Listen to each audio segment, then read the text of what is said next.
నమస్తే, నేను Yashoda. Welcome to Pallavi TV. ఈ రోజుల్లో మంచిగా ఆలోచించటం అనేది ముఖ్యంగా ఈ జనరేషన్లో పెద్ద టాస్క్ అయిపోతుంది. నెగటివ్ థింకింగ్లో లోకమంతా ఏదో అట్లా బ్రతుకు వెల్లదీస్తున్నాం. నిజానికి మనిషి మనస్తత్వంలో ఎందుకింతగా మార్పులు వస్తున్నాయి? అన్ని అనర్థాలకు మూలం ఎక్కడుంది? మనతో ఈరోజు ఒక స్ట్రెస్ బస్టర్ ఉన్నారు, సీనియర్ సైకాలజిస్ట్ డాక్టర్ నండూరి అర్చన గారు. నమస్తే మేడం. నమస్తే అండి. స్ట్రెస్ మేనేజ్మెంట్లో మీరు మంచి మంచి వేదికలపై జాతీయ స్థాయిలో ప్రసంగాలు ఇచ్చినారు. నిజంగా స్ట్రెస్ మేనేజ్మెంట్ అనేది పెద్ద టాస్కేనా మేడం? నేను ఇందాక అన్నట్లు ఇంట్రోలో అంతే అని చెప్పుకోవాలి కదా. లేకపోతే చిన్నవాళ్ళ దగ్గర నుంచి పెద్దవాళ్ళ వరకు ప్రతి వాళ్ళకి అసలు ప్రతి మానసిక సమస్య స్ట్రెస్ దగ్గరే మొదలవుతుంది. సో అది పెద్ద టాస్కే అంటారు. సెల్ఫ్ హిప్నోసిస్ అనేది అది టాస్క్ కిందనే అవుతుంది. సెల్ఫ్ హిప్నోసిస్ అనేది మన మనసును నియంత్రించుకోవటం అనేది చిన్న స్థాయి నుంచి అలవాటు పడితే నిజానికి అది చిన్న టాస్క్ అయ్యే అవకాశం ఉంటుందా? ఇప్పుడు మనం మాట్లాడుకుంటే పేరెంట్స్ కనుక చిన్నప్పటి నుంచే యాంగర్ మేనేజ్మెంట్ కానీ స్ట్రెస్ని మేనేజ్ చేసుకోవటం కానీ నేర్పించడానికి టిప్స్ ఏమైనా ఉంటే పేరెంట్స్కి చెప్పగలరా? 100%. సో అసలు స్ట్రెస్ అనేది ఎక్కడ మొదలవుతుంది అంటే మన ఎక్స్పెక్టేషన్స్ బీట్ అవ్వని దగ్గర నుంచి డిసప్పాయింట్మెంట్ అనేది స్టార్ట్ అవుతుంది. సో నేను చాలా మందికి మీరు చెప్పినట్టు చాలా వేదికల మీద కానీ చాలా వీడియోస్ లో కానీ చాలా సెషన్స్ లో కానీ అడ్రస్ చేసేది ఏంటంటే మన ఎక్స్పెక్టేషన్స్ 3 రకాలుగా మనం డివైడ్ చేయొచ్చు. ఒకటి expectation on self, expectation on the other person, expectation from the world.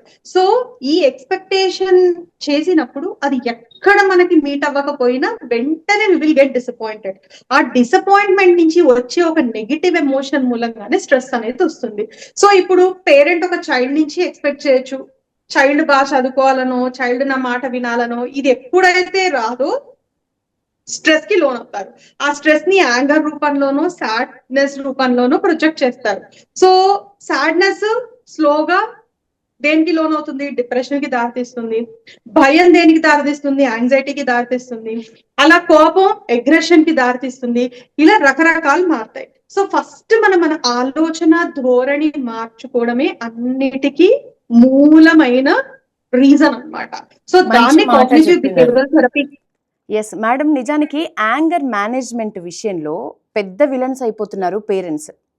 పిల్లలు యాంగర్ మేనేజ్మెంట్ ప్రాసెస్లో వాళ్ళు ఏం మాట్లాడినా ఖచ్చితంగా తల్లి తండ్రి ఇద్దరు కూడా విలన్స్ అయిపోతున్నారు. పాత చింతకాయ పచ్చడైపోతున్నారు.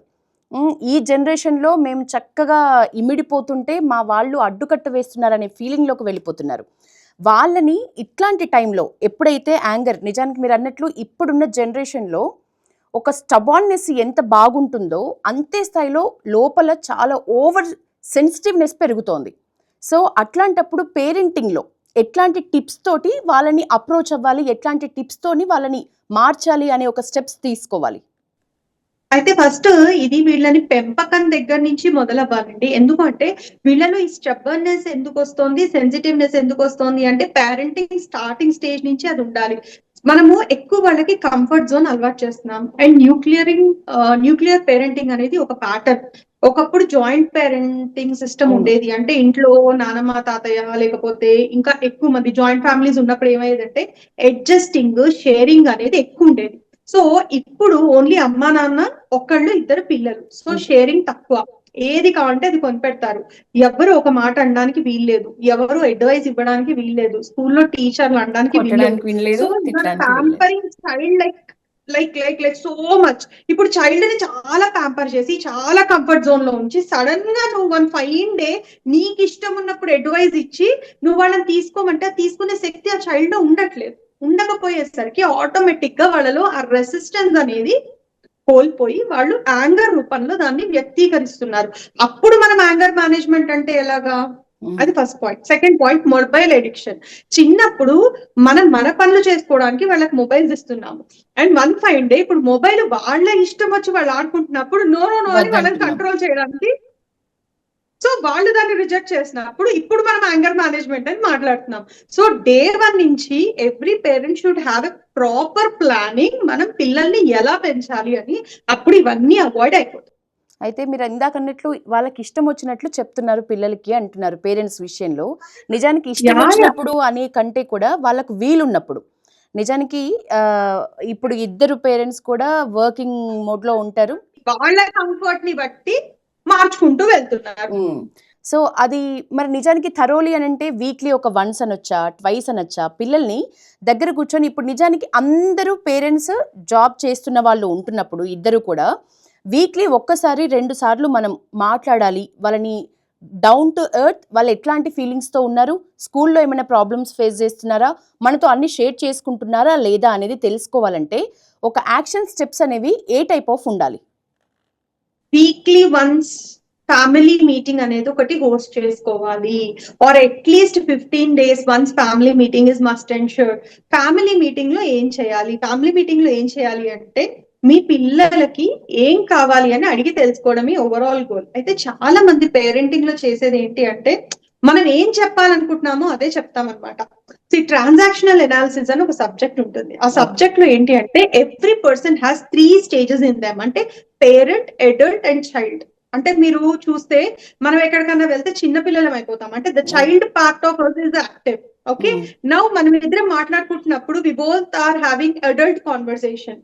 అలాగే సపోజ్ మీరు చెయ్యి కట్ చేసుకున్నారో ఇంకేదో చేశారు, ద పేరెంట్ పార్ట్ ఆఫ్ మీ విల్ గెట్ యాక్టివేటెడ్, రైట్? అలా మనలో 3 stages ఉంటాయి. సో ఎప్పుడు కూడా పేరెంట్ ఏం చేస్తారంటే లైక్ నువ్వు ఇది చెయ్యి, నువ్వు ఇది చెయ్యకు, నువ్వు ఇది చెయ్యి, నువ్వు ఇది చెయ్యకు, ఆల్వేస్ అడ్వైజింగ్ మోడ్. అంటే పేరెంట్ ఒక్కళ్ళే యాక్టివ్ ఉంటారు. సో ఈ ఫ్యామిలీ మీటింగ్ పెట్టుకున్నప్పుడు ఆ పేరెంట్ స్టేజ్, ఆ పేరెంట్ పార్ట్ ఏదైతే ఉందో అది కాసేపు పక్కకు వెళ్ళి ఒక అడల్ట్ లాగా చిల్డ్రన్ తోటి they should have a conversation to understand what is happening in their life. They have any concerns with their school, college, or నాతో ఏమైనా కన్సర్న్స్ ఉన్నాయా, అమ్మతో ఏమైనా కన్సర్న్స్ ఉన్నాయా, నాన్నతో ఏమైనా కన్సర్న్స్ ఉన్నాయా, ఫ్రెండ్స్ తో ఏమైనా కన్సర్న్స్ ఉన్నాయా, ఓపెన్ డిస్కషన్స్ చేసే స్టేజ్ కి వెళ్తే you will understand what is happening in your kids life. So కొంతమంది ఇలా ఫస్ట్ ఓపెన్ డిస్కషన్ స్టార్ట్ చేస్తారు, కిడ్స్ ఓపెన్ గా చెప్పడం మొదలు పెడతారు. చెప్పడం స్టార్ట్ చేయగానే మళ్ళీ you should not jump into conclusions or you should not start advising them immediately. First pause there, listen and what can be done అనేది think చేస్తే స్లోగా మీ ఇద్దరి మధ్యలో ఫ్రెండ్షిప్ ఏర్పడుతుంది. అప్పుడు మీరు ట్రస్ట్ ఇవ్వడం స్టార్ట్ చేస్తారు పిల్లలకి. దీన్ని బట్టి సో అప్పుడు ఏమవుతుందంటే చెడు స్నేహాలు కూడా మీ పిల్లల లైఫ్ లోంచి బయటికి వెళ్ళిపోతాయి. స్లోగా మీ ఫ్యామిలీ సిస్టమ్ అనేది, బాండింగ్ అనేది స్ట్రాంగ్ అవ్వడం స్టార్ట్ అవుతుంది.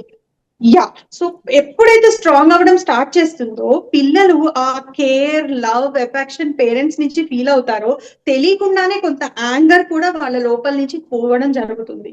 అండ్ దట్స్ హౌ మీకు తెలియకుండానే మీకు కావాల్సిన పనులు, I mean rules and regulations మీరు ఏవైతే అనుకుంటున్నారో వాటిని తెలియకుండానే సబ్ కాన్షియస్ గా వాళ్ళలో మీరు నాటచ్చు. You can plant them in there sub conscious mind. Okay madam, self hypnosis మనసును నియంత్రించుకోవటానికి ఇప్పుడు పెద్దవాళ్ళకి అవసరమే, అన్ని ఏజ్తో సంబంధం లేకుండా అందరికీ అవసరమే.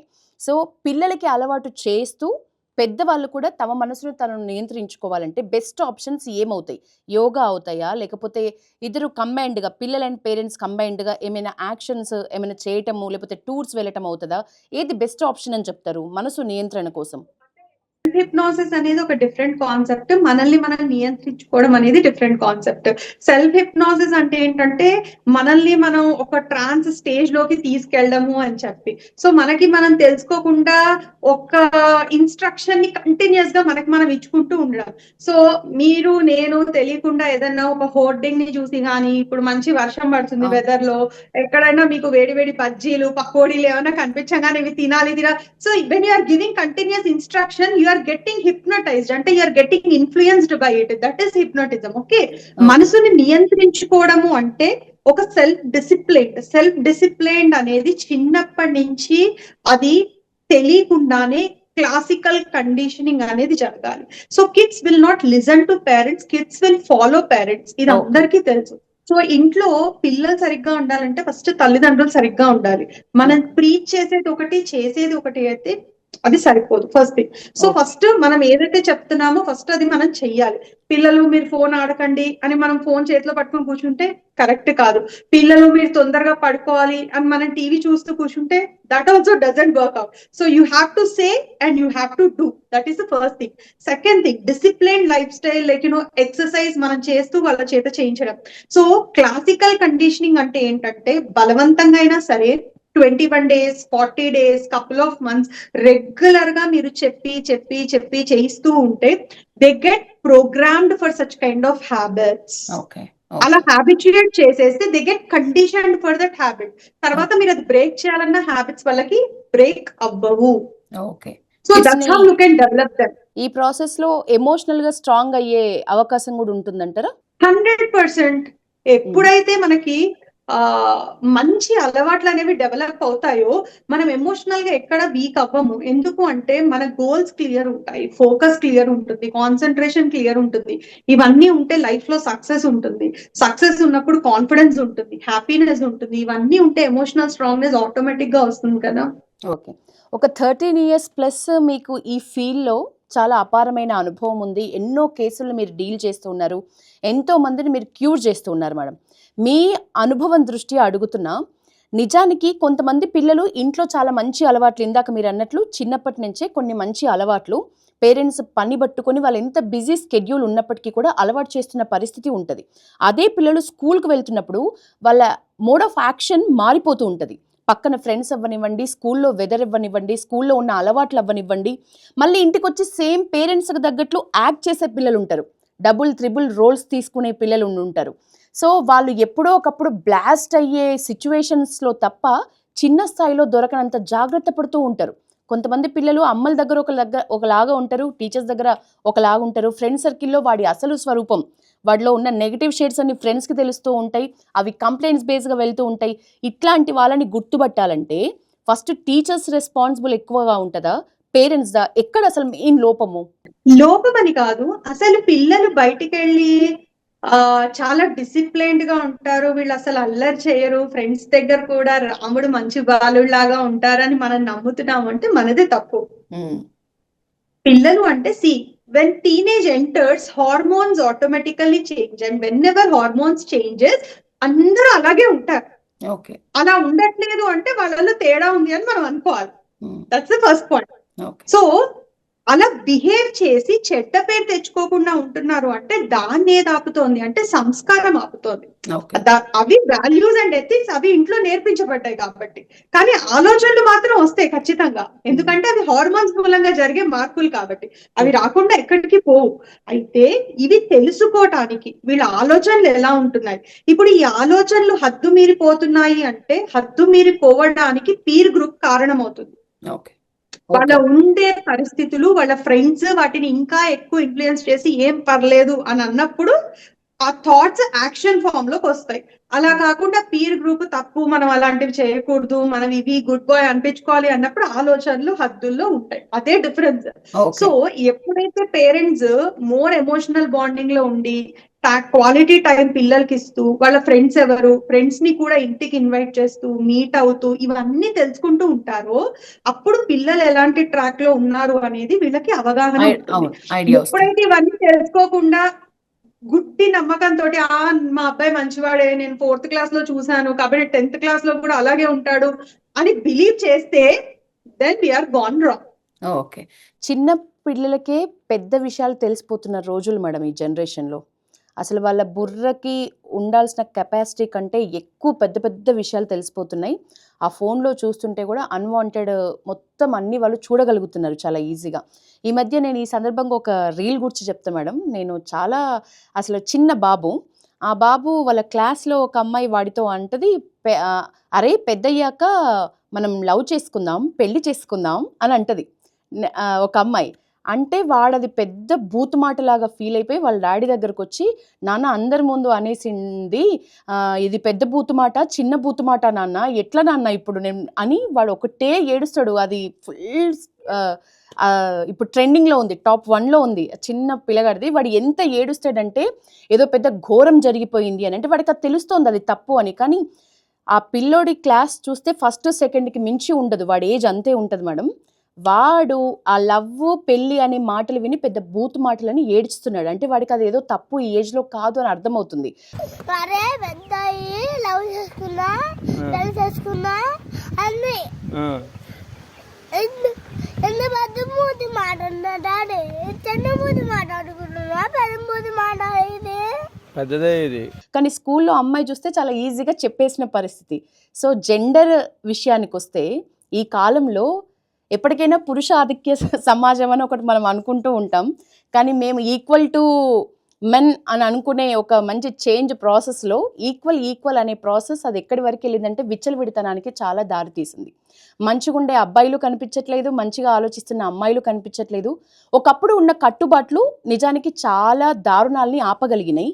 మరి ఇప్పుడున్న టెక్నాలజీ పరంగా ఈ జనరేషన్ పిల్లలు ఫాస్ట్గా వెళ్ళాలి అని అంటే ఆ కట్టుబాట్లు ఉంటే కరెక్టా, లేకపోతే ఈ జనరేషన్ తగ్గట్లు మూవ్ ఆన్ అవుతూ వెళ్తే కరెక్టా? ఏది correct?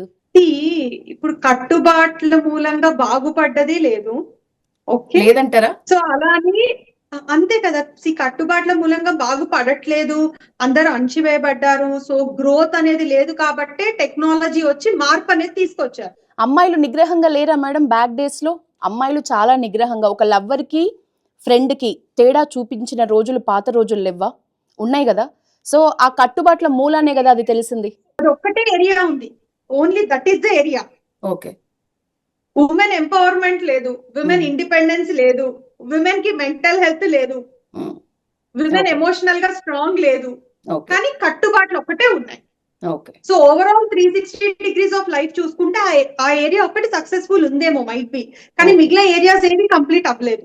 Okay, do you agree? yes, okay. Yeah, ఇప్పుడు ఏమైంది అంటే దానికోసం పోనీ దాన్ని బ్రేక్ చేసి ఇస్తే అలాని ఇప్పుడు అందరూ అలాగే ఉన్నారంటే అందరూ లేరు. ఓకే. అయితే ఇప్పుడు టెక్నాలజీ ఎలా అయితే డెవలప్ చేసిన తర్వాత దాన్ని మంచిగా యూజ్ చేసుకుని చదువుకుని సక్సెస్ అయ్యే వాళ్ళు ఉన్నారు, డబ్బులు సంపాదించే వాళ్ళు ఉన్నారు. రీసెంట్ గా బెంగళూరులో ఒక 7th క్లాస్ అబ్బాయి జపనీస్ యానిమీ చూసి సూసైడ్ కమిట్ చేసుకున్నాడు. ఓకే. ఓకే. ఓకే, సో దాన్ని ఎలా ఉపయోగించుకుంటున్నాము అనేది మనిషి బుద్ధిని బట్టి ఉంటుంది. ఓకే. సో ఇప్పుడు అలా ఉపయోగించుకోవడాన్ని బట్టి సమాజం నాశనం అయిపోతుంది. ఫస్ట్ పాయింట్, ఆ ఇంట్లో వాళ్ళే మళ్ళీ వీళ్ళని మళ్ళీ బ్యాక్ టు పెవిలియన్, మళ్ళీ తిరిగి మళ్ళీ అవే అదుపులోకి వస్తారు, మళ్ళీ అలాగే కట్టేస్తారు సమాజాన్ని, మళ్ళీ ఇంట్లోకే. ఎక్కడికి వెళ్తుందో అది ఎవరికి వాళ్ళు నిర్ధారించుకోవాల్సిన విషయం. సో ఎదగాల్సిన వాళ్ళు ఎదుగుతున్నారు, ప్రపంచాన్ని ఏలుతున్నారు, బిజినెస్ స్థాపిస్తున్నారు, రోల్ మోడల్స్ గా నిలబడుతున్నారు. సో అది ఒక స్ట్రీమ్, ఇది ఒక స్ట్రీమ్. ఓకే. కాబట్టి గ్రోత్ అనేది జరుగుతూనే ఉంటుంది, కానీ పీపుల్ ఎప్పుడు కూడా 2 సెగ్మెంట్స్ గా ఉంటారు. ఓకే, అంతే. సో దాని గురించి మనం ఎక్కువ చెప్పలేమన్నమాట.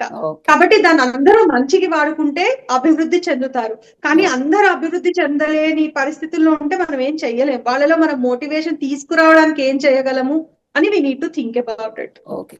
పేరెంటింగ్ చాలా స్ట్రాంగ్గా ఉన్న ఫ్యామిలీస్లో కూడా మేడం కాలేజ్కి వెళ్ళిన తర్వాత, స్కూల్కి వెళ్ళిన తర్వాత అది దాని విలువ, పేరెంటింగ్ ఎంత స్ట్రాంగ్గా ఎంత ప్లాన్డ్గా ఉన్నప్పటికీ కూడా కాలేజ్ స్కూళ్ళల్లో వాటి విలువ పోతుంది అని నేను అంటా. మీరు ఒప్పుకుంటారా? ఒప్పుకుంటాను. అట్లాంటప్పుడు పేరెంట్స్ మళ్ళీ ఎట్లా బిహేవ్ చేయాలి? ఎందుకు అంటే మోర్ టైం వాల్యూ ఎక్కడ ఉంటుంది, బాండింగ్ ఎక్కడ ఉంటుంది అంటే ఎవరితో ఎక్కువ సమయం గడుపుతామో వాళ్ళతో బాండింగ్ ఎక్కువ ఉంటుంది. సో మనం ఇవాళ రేపు స్కూల్స్ లోనే ఎక్కువ టైం గడుపుతున్నాం. అవును. కాబట్టి అక్కడ ఉండే వాళ్ళతోటే మన బాండింగ్ పెరుగుతుంది. సో అక్కడ ఉండే మనుషులు కనుక క్వాలిటీ పీపుల్ లేకపోతే వాళ్ళ మనస్తత్వాన్ని బట్టే వీళ్ళ మనస్తత్వం తయారవుతుంది. ఓకే. సో కాబట్టి ఏరియా చూస్ చేసుకోవడం చాలా ఇంపార్టెంట్.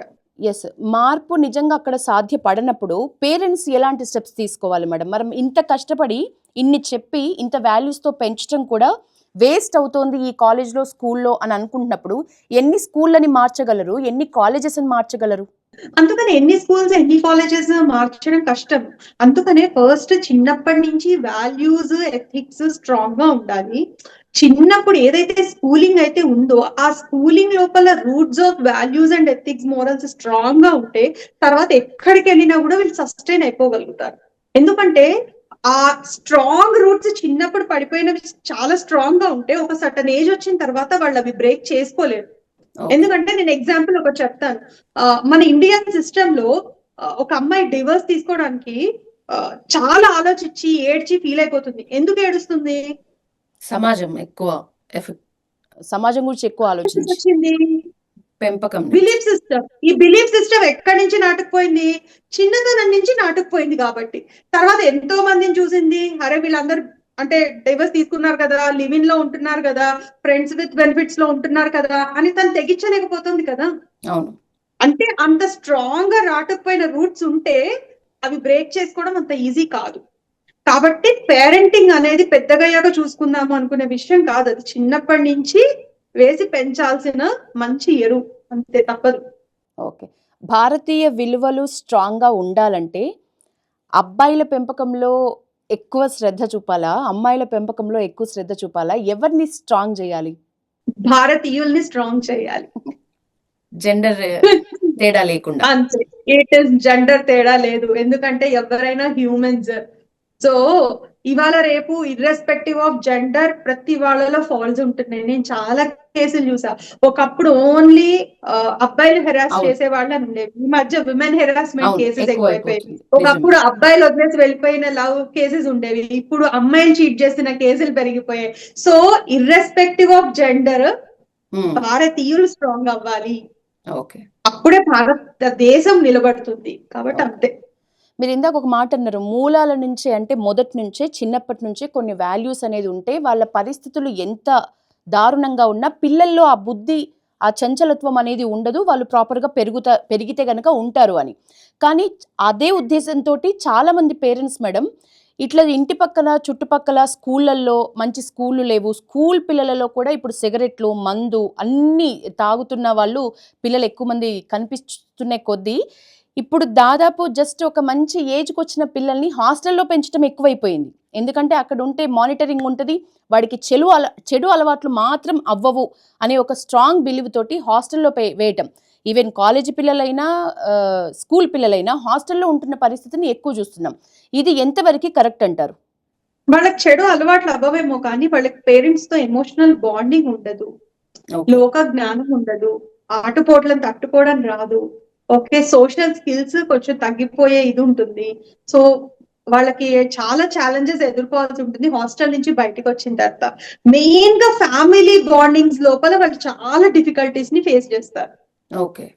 అండ్ సో వాళ్ళకి అలా ఇండిపెండెన్సీ ఎక్కువ అలవాటు అయిపోయి ఫ్యామిలీ సిస్టమ్ లో ఇమడడం చాలా కష్టపడతారు వాళ్ళు.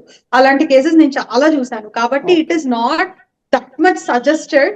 ఏదో 1-2 years పర్లేదు, కానీ కొంతమందిని చూసాను నేను 6th క్లాస్ నుంచి ఇంకా మొత్తం ఇంజనీరింగ్ అయిపోయే వరకు హాస్టల్లో ఉండేవాళ్ళు, 9th క్లాస్ నుంచి ఇంజనీరింగ్ అయిపోయారు. ఇంకా అసలు అలాంటి వాళ్ళు ఫ్యామిలీ సిస్టమ్ లో ఉండలేరు. వాళ్ళు కంప్లీట్ ఇండిపెండెన్స్ కోరుకుంటారు. సో అది కష్టం. So I never suggest such type of life style. Okay. ఇండిపెండెన్స్గా బతకటంలో కూడా, అంటే ఇండిపెండెంట్గా ఉండాలి అనుకోవటంలో కూడా చాలా పాజిటివ్ ఒక థింకింగ్ అనేది లేదంటారా? అంటే అది పాజిటివ్గా తీసుకోలేమంటారా? అది నెగిటివేనా? ఇండిపెండెంట్ అంటే నా కాళ్ళ మీద నేను నిలబడాలి, నేను సంపాదించాలి, నేను అందరినీ చూసుకోవాలి అనే ఇండిపెండెంట్ బతకడం వేరు. నా లైఫ్ లోకి ఎవరు ఎంటర్ అవ్వకూడదు, నాకు పీస్ ఆఫ్ మైండ్ కావాలి, నా బెడ్రూమ్ నాది, నా తిండి నాది, ఇది వేరు. అది వేరు. ప్రైవసీ కావాలి, ఐసోలేషన్ కావాలి, అది వేరు. ఓకే. సో మీరు ఇన్ని రోజుల్లో, ఇన్ని ఇయర్స్లో డీల్ చేసిన కేసుల్లో మేడం మిమ్మల్ని కొంచెం కష్టపెట్టిన కేసు, లేకపోతే గుర్తుండిపోయిన కేసు అంటే, లేకపోతే ఎక్కువ సాటిస్ఫాక్షన్ ఇచ్చిన కేసు అంటే ఏది చెప్తారు? దాని గురించి ఏమైనా కొంచెం మాకు వివరించరా? అంటే యూజువల్ గా కేసెస్ ఎప్పుడు కూడా కాన్ఫిడెన్షియల్ ఉంటాయి. బట్ చాలా సాటిస్ఫాక్షన్ ఇచ్చిన ఒక కేసు ఏంటంటే, she's a very high professional. నేను లాస్ట్ టైం కూడా ఒక కేసు చెప్పాను, అదే కేసు, సిమిలర్ కేసు. తన పాపం చాలా childhood trauma from mother, father. Okay, and పాపం అంత కష్టపడి సరే పోనీ పెళ్లి చేసుకుంటే హస్బెండ్ నుంచి కూడా హెరాస్మెంట్, షీ గాట్ డివర్స్డ్. పోనీ అన్న సరిగ్గా చూసుకుంటాడంటే he also did not take care. So continuous depression, clinical depression ఉండేది. క్లినికల్ డిప్రెషన్ అంటే మస్ట్ అండ్ షుడ్ మెడిసిన్ తీసుకోవాలి. సో అలా తను 10+ years ఆఫ్ మెడికేషన్ వాడింది, ఎక్కడ హీల్ అవ్వలేదు, సింగిల్ గా ఉండేది. సో రూమ్ లో లైట్ వేసుకుని పడుకోకపోతే నిద్ర కూడా పట్టదు రూమ్ కి వెళ్తే. అలాంటి కండిషన్స్ లో షీ అప్రోచ్ మీ అన్నమాట ఫర్ కౌన్సిలింగ్. సో అప్పుడు రిగ్రెషన్ అని ఒక టెక్నిక్ ఉంటుంది. రిగ్రెషన్ టెక్నిక్ అంటే ఏంటంటే ఇవన్నీ ట్రామా, అంటే చైల్డ్హుడ్ నుంచి ఉన్న ట్రామాస్ మూలంగా బ్లాకేజెస్ ఉండిపోయి దే కెనాట్, వీళ్ళందరినీ ఫర్గివ్ చేయలేకపోవడం మూలంగా. అయితే అన్ఫార్చునేట్లీ ఏంటంటే వీళ్ళందరూ they are no more. Okay. Mother, father, brother are no more at least to talk and resolve the things. So అప్పుడు రిగ్రెషన్ టెక్నిక్ అవి చేసినప్పుడు ఆ బ్లాకేజెస్ క్లియర్ చేసుకుని, రిగ్రెషన్ టెక్నిక్ అంటే ఏం లేదు, we take them in the travel of time, we take them to their childhood, we will let them forgive their parents, or ఎవరినైతే let go of చేయలేకపోతున్నారో వాళ్ళని let go of చేసి things ని forgive చేయగలిగితే అప్పుడు lighten అవుతారు వాళ్ళు. అప్పటి నుంచి తను రాత్రి పడుకోగలిగేది, ఆ కాన్ఫిడెన్స్ బూస్టప్ అయ్యేది, తన టాప్ కంపెనీలో హెచ్ఆర్ యాక్చువల్ గా. సో మళ్ళీ అలా ఎప్పుడైతే రిజాల్వ్ అయ్యాయో మళ్ళీ నేచర్ తనకి లైఫ్ లోకి ఇంకొక పార్ట్నర్ వచ్చాడు, she got married, now she's living in another state, I'm very happy for her. అలాంటి చాలా అంటే ఎంబీబీఎస్ ఫినిష్ చేసిన కేసెస్, అలా చాలా మంది చైల్డ్హుడ్ ట్రామాస్ మూలంగా సఫర్ అయ్యే వాళ్ళు ఉన్నారు. సో నేను చెప్పేది ఏంటంటే చాలా మంది పేరెంట్స్, మీరు మీ పిల్లల్ని ట్రీట్ చేసే విధానం మూలంగా అది ఆ ఒక్క అంటే ఇయర్ కో 2 years కో కాదు, వాళ్ళది పెద్దయ్యాక కూడా వాళ్ళని హాంట్ చేస్తూ వాళ్ళ జీవితం మీద మర్చిపోలేని దెబ్బని కొడుతోంది. ఓకే. కాబట్టి when you are handling your kids kindly be little sensitive. అంటే ఒక మాట వాళ్ళ జీవితం మొత్తం బలీయమైన గాయాన్ని చేసి వదిలిపెట్టేస్తే అది ఏ రూపంలో వాళ్ళని హాంట్ చేస్తుందో ఎవరు చెప్పలేరు. So parents need to be little sensitive. ఎందుకంటే ఒకప్పుడు ఉన్నంత ఎమోషనల్ స్ట్రాంగ్నెస్ ఇవాళ రేపు మనుషుల్లో ఉండట్లేదు. They are becoming too sensitive, too emotional, they are carrying those things throughout their life. కాబట్టి this is the advice I want to give. Okay. ఒకప్పుడు ఉన్నంత స్ట్రాంగ్గా ఇప్పుడు ఉండకపోవడానికి, ఓవర్ సెన్సిటివ్గా పిల్లలు అవ్వటానికి రీజన్స్ ఈ సోషల్ మీడియా, లేకపోతే ఈ మనం మొబైల్స్ ఇవ్వటం, లేకపోతే సినిమాల్లో కూడా ఒకప్పుడు కొంత కంటెంట్కి ఒక నియంత్రణ అనేది ఉండేది. కానీ ఇప్పుడు కంటెంట్ నియంత్రణ చాలా అసాధ్యమనే చెప్పాలి. ఫోన్లో అన్నీ దొరికిపోతున్నాయి, అన్నీ చూడగలుగుతున్నారు వాళ్ళు. సో ఆ ఎఫెక్ట్ దేని వల్ల ఎక్కువైతుంది మేడం? సినిమాల వల్ల, లేకపోతే సమాజంలో స్కూల్లో జరుగుతున్న విషయాల వల్ల, లేకపోతే ఇంట్లో పరిస్థితుల వల్ల? ఎక్కడ ఓవర్ సెన్సిటివ్గా తయారవుతున్నారు? మూలం ఎక్కడుందంటారు? మూలం ఎక్కడుంది అంటే, ఇప్పుడు నా బర్త్డేకి మా హస్బెండ్ నాకు ఒక ఐఫోన్ గిఫ్ట్ ఇస్తే చాలా లవ్ చేస్తున్నట్టు అని నేను అనుకుంటా. అసలు ఐఫోన్ ఇస్తేనే చాలా లవ్ చేస్తున్నట్టు అనే ఇన్ఫర్మేషన్ నా బ్రెయిన్ లోకి రావడానికి రీజన్ ఏంటి? నేను ఎక్కడో చూసా. ఆ సోర్స్ ఆఫ్ డేటా నాకు రావడానికి ఒక సోషల్ మీడియా ప్లాట్ఫామేగా రీజన్. రైట్, అంతే. అంటే నా ఎక్స్పెక్టేషన్స్ ఎక్కువ అవ్వడం ఫస్ట్ రీజన్. ఎక్స్పెక్టేషన్స్ ఎక్కువ అవ్వడానికి రీజన్ ఏంటి? Social media or movies. Okay, అంతే. ఒకప్పుడు మన పురాణాల్లో ఏముండేది? భార్య భర్తని ఇట్లా చూసుకునేది, లేకపోతే రాముడు తండ్రిని ఇట్లా చూసుకునేవాడు, ఇట్లాంటి ఎగ్జాంపుల్స్ ఉండేవి. కానీ ఇప్పుడు ఎవరు ఎట్లా ఎవరిని చూసుకున్నారని ఎగ్జాంపుల్స్ కంటే ఎవరు మనకి ఏం చేస్తారు, ఎవరిని ఎట్లా ట్రీట్ చేస్తారు, సో ఈ ఎగ్జాంపుల్స్ ఉండడం మూలంగా మన ఎక్స్పెక్టేషన్స్, మన పేరెంట్స్ ఇట్లా చూసుకోవాలి, మన బాయ్ ఫ్రెండ్ ఇట్లా చూసుకోవాలి, మన హస్బెండ్ ఇట్లా చూసుకోవాలి. నేను ఒక రీల్ చూసాను, హస్బెండ్ ఒక బుట్టడు పూలు తీసుకొచ్చి వైఫ్ మీద మొత్తం వేస్తాడు. సో రియల్ లైఫ్ లో all these are not possible. Exactly. ఎప్పుడైతే పాసిబుల్ గావో వైఫ్ అవన్నీ చూసి ఎక్స్పెక్ట్ చేస్తుందో, fight between wife and husband automatically begins. Okay. So కొంచెం సినిమాల్లో అంటే ఇందాక మీరు అన్నట్లు ఈ మధ్య మహామహుల సినిమాల కంటే కూడా ఒక భక్తి రసం బాగా పండించిన మహావతార్ నరసింహ సినిమా అన్నిటికంటే ఎక్కువ పాపులర్, ఎక్కువ హిట్ అయింది. సో ఆ సినిమాల్ని ఆదరిస్తున్న పిల్లలు ఉన్నారు, పేరెంట్స్ ఉన్నారు, ఇష్టంగా వెళ్ళి చూస్తున్న పిల్లలు ఉంటేనే అది ఆ రేంజ్ సక్సెస్ అవుతుంది. సో సినిమాల్లో కంటెంట్ కూడా మారితే గనక సమాజంలో పిల్లల ఆలోచనలో మార్పు వస్తుంది అని యాక్సెప్ట్ చేస్తారా? 100%. ఎందుకు రాదు? 100% వస్తుంది. ఓకే. ఎందుకంటే మైండ్ లోకి డేటా వెళ్లే సోర్సే మన 5 సెన్స్ ఆర్గన్స్. ఎలా మన డేటా వెళ్తుందో బ్రెయిన్ లోకి అదే స్టోర్ అవుతుంది. ఓకే. ఫైనల్ క్వశ్చన్ మేడం, నిజానికి మన ఫుడ్ హ్యాబిట్స్ కూడా మన థింకింగ్ మీద చాలా ప్రభావం చూపుతాయని నేను విన్నా. అది ఎంతవరకు నిజమో, ఒకవేళ అది నిజమైతే ఎలాంటి ఫుడ్ పిల్లలకి అలవాటు చేయాలి, ఎలాంటి ఫుడ్ మనం తినాలి? సాత్విక్ ఫుడ్ అనే సజెస్ట్ చేస్తారండి. మసాలాలు వీటి మూలంగా ఈ dopamine levels, hormonal levels disturb అవుతాయి. అందుకనే వాటి మూలంగా హైపర్ యాక్టివిటీ డెవలప్ అవుతుంది. అందుకే మన ఎమోషనల్ లెవెల్స్ ఇన్స్టేబుల్ అవుతాయి. అందుకనే మీరు విమెన్ లో కానీ, ADHD కేసెస్ లో కానీ ఎవరికున్నా కూడా వాళ్ళకి జంక్ ఫుడ్ ఇట్లాంటివి అవాయిడ్ చేయమని చెప్తారు. కాబట్టి ప్రిఫరబుల్లీ జంక్ ఫుడ్స్ ని, హైలీ మసాలా ఉన్న ఫుడ్స్ ని, ఇలాంటివి అవాయిడ్ చేసి నార్మల్ ఫుడ్స్ ఒకప్పుడు మన ఇళ్లలో తినేవే, ఇప్పుడు ఇవన్నీ ఎందుకు వచ్చాయి? మనం ఇంట్లో కుక్ చేయడం మానేసి, మనం ఇంట్లో కుక్ చేసుకునే ఏ ఫుడ్ తిన్నా మనకి ఏం కాదు. ఓకే. మనం బయట కొనుక్కొచ్చుకున్న ఫుడ్స్, ప్యాకేజ్డ్ ఫుడ్స్ ఏవి తింటామో వాటి మూలంగానే మన లోపల ఉన్న హార్మోనల్ సిస్టమ్స్ ఇవన్నీ కూడా ఇంపాక్ట్ అవుతాయి. So kindly avoid that, rest all will be okay. Okay. మసాలాలు అనేది చాలా మంది చెప్తున్న మాట మేడం. నేను ఇంకొక చోట ఎక్కడో విన్నా, ఇట్లా నేను సైకాలజిస్ట్ మాట్లాడుతుంటే ఓవర్ స్వీట్ కూడా, ఐ మీన్ చాక్లెట్స్, ఈ టైప్ ఆఫ్ ఫుడ్ కూడా పిల్లల్లో హైపర్ని పెంచుతుంది అని విన్నా. నిజమేనా? నిజమే. ADHD కిడ్స్ వీళ్ళందరూ కూడా అవాయిడ్ చేయాల్సిన ఫుడ్సే. ఓకే. అంటే చాక్లెట్ సో తిన్న అవి పిల్లలు అడల్ట్స్ వాటిల్లో కాదు, కానీ స్పెషల్ గా సఫర్ అవుతున్న కిడ్స్ లో మాత్రం వాటిని అవాయిడ్ చేయాలి అని డెఫినెట్ గా సజెస్ట్ చేస్తాము. So okay. నార్మల్ కిడ్స్ కి అయితే మాత్రం ఇట్ ఈస్ నాట్ హెల్దీ, ఎందుకంటే టీత్ ప్రాబ్లమ్స్ ఇవన్నీ వస్తాయి. కానీ ఏదైనా అతి సర్వత్రా వజ్రే. సో ఏది అతిగా తీసుకోకూడదు. Yes. Everything should be in its own limits. కానీ రియల్ గా స్పెషల్ గా చెప్పినారు. సఫర్ అవుతున్నప్పుడు మాత్రం ఇవన్నీ కూడా అవాయిడెడ్. ఎస్, అతి సర్వత్రా వర్జయేత్, అది దేనికైనా వర్తిస్తుంది మేడం. ఎగ్జాక్ట్లీ. ఒక స్టేజ్, ఈ స్టేజ్ పిల్లలు దాటేసిండ్రు, ఇంకా మనం నెక్స్ట్ మీలాగా సైకాలజిస్ట్నో సైకియాట్రిస్ట్నో కలవాల్సిన పరిస్థితి ఉంది అని తల్లిదండ్రులకి ఏ టైంలో, అంటే ఏది ఎక్కువైతే మనకు అవగాహన రావాలి. కొంతమంది పిల్లలు మనం మాట్లాడుకున్నట్టు యాక్టింగ్ బాగా చేస్తారు, సో కానీ వాళ్ళలో చాలా ప్రాబ్లమ్స్ ఉంటాయి. అవి తెలుసుకున్నప్పుడు తల్లిదండ్రులు ఇమ్మీడియట్గా మీలాంటి వాళ్ళ దగ్గరికి తీసుకురావాలనుకుంటున్నారు. సో అట్లాంటి వాళ్ళకి మీరు ఇచ్చే సజెషన్ ఏది ఎక్కువగా అబ్జర్వ్ చేసి మీ దగ్గరికి తీసుకురావాల్సిన, ఈ స్టేజ్ దాటింది ఖచ్చితంగా మనం ఒక సైకియాట్రిస్ట్నో ఒక సైకాలజిస్ట్నో కలవాల్సిన గత్యంతరం ఇది అని డిసైడ్ అవ్వాలంటే పేరెంట్స్కి ఎక్కడ అది మనం గుర్తించగలగాలి? అబ్నార్మల్ బిహేవియర్ అంటే హాల్యూసినేషన్స్, డెల్యూషన్స్ ఇలాంటివి ఉన్నప్పుడు ఒక సైకియాట్రిస్ట్ ని కలవడం అవసరం. ఓకే.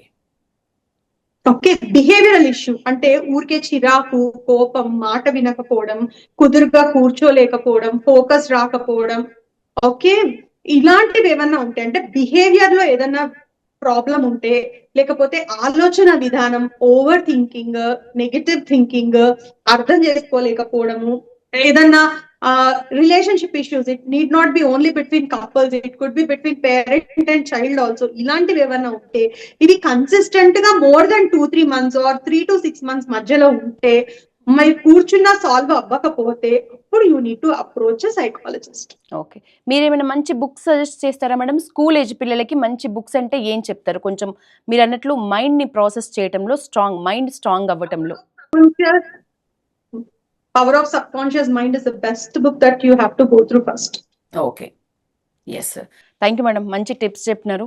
నిజానికి ఈరోజు మీ వాల్యుబుల్ టైం కేటాయించి పల్లవి టీవీ కోసం మంచి సబ్జెక్ట్ ఇచ్చినారు. కోరుకుందాం మీరు అన్నట్లుగానే చిన్నప్పటి నుంచే పెద్దవాళ్ళల్లో మార్పు వస్తే తప్పకుండా పిల్లల్లో మార్పు వస్తుంది. పిల్లలు ఏదైనా చూసి నేర్చుకునే వాళ్ళే కాబట్టి పెద్దవాళ్ళలో ఫస్ట్ మార్పు రావాలి అని మనస్ఫూర్తిగా కోరుకుంటే ఈరోజు మీ టైం ఇచ్చినందుకు thank you so much madam.